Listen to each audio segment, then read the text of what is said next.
Okay, dito, mapapansin si central sulcus, hindi, wala kayong mag-prove ng central sulcus dito. Bakit nasabi? Ito si cingulate sulcus, di ba? Tapos pag-angat, ito si marginal sulcus or the marginal branch of the cingulate sulcus.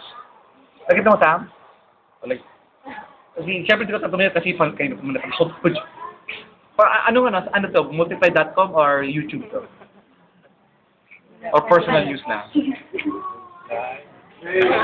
Ano pala? Walang account. Okay. So,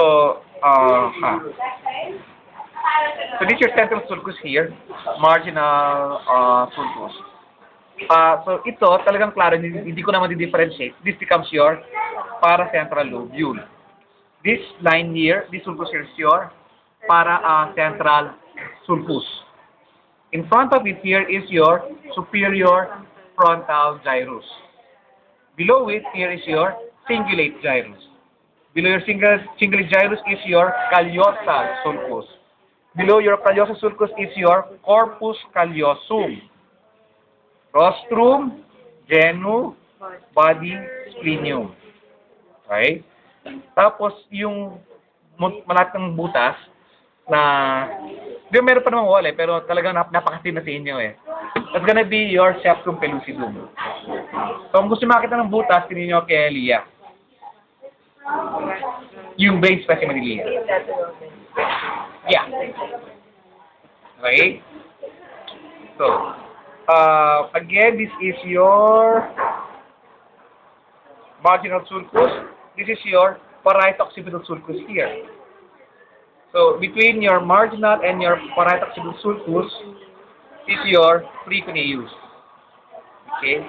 Then you see here, this is your calcarine sulcus here. This is your calcarine sulcus. This is your cuneus. Okay? Below it is your lingual gyrus. Okay? Then if you're to follow this through here, you will notice magiging manipis dito. Pag naging manipis, it becomes your isthmus of your cingulate gyrus. Pag lumapad ulit, it becomes now your parahippocampal gyrus. Itong sulcus na to, si hippocampal sulcus, mapapansin nyo na mag-u-turn si parahippocampal gyrus kay hippocampal sulcus. Meron kayong bump. Yang bump na yan, si uncus. Again, another. This is your collateral sulcus here. Okay? This is your rhinal sulcus here. You know, I like what the dentists choose for our brains, huh? Then, this is your occipito-temporal gyrus. So, pwedeng hindi man dire-diretso siya. And this is your occipito-temporal sulcus. Diba? And then, superior, middle, inferior. My mistake. Superior, middle, inferior. Leche. So, mawikot. Hindi lang siya si, hindi siya rhinal. So, ito lang si collateral. Wala lang talaga. This is your occipito-temporal sulcus. So, ito si occipito-temporal. Hanggang dito, occipito-temporal gyrus. May kilang. Ang gagawin, kasi ito si sulcus. Kasi ito na si inferior temporal. So, malapad yung inferior temporal niya.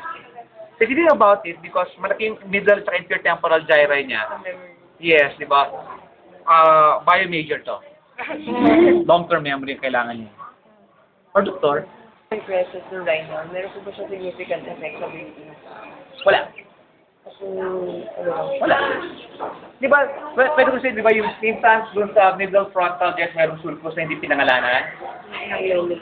Di ba? Hindi, talagang pa rin fairness, pakito lang yan, yung sugi, yung rhinal, pinangalanan ng mga tao.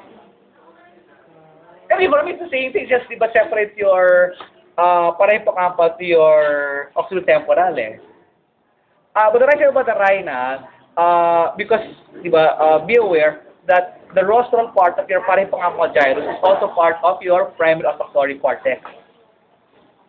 Marami siya pa na sa quiz yun, di ba? So, in other words, and your rhinal will most likely correspond to the rostral part of your parahippocampal gyrus.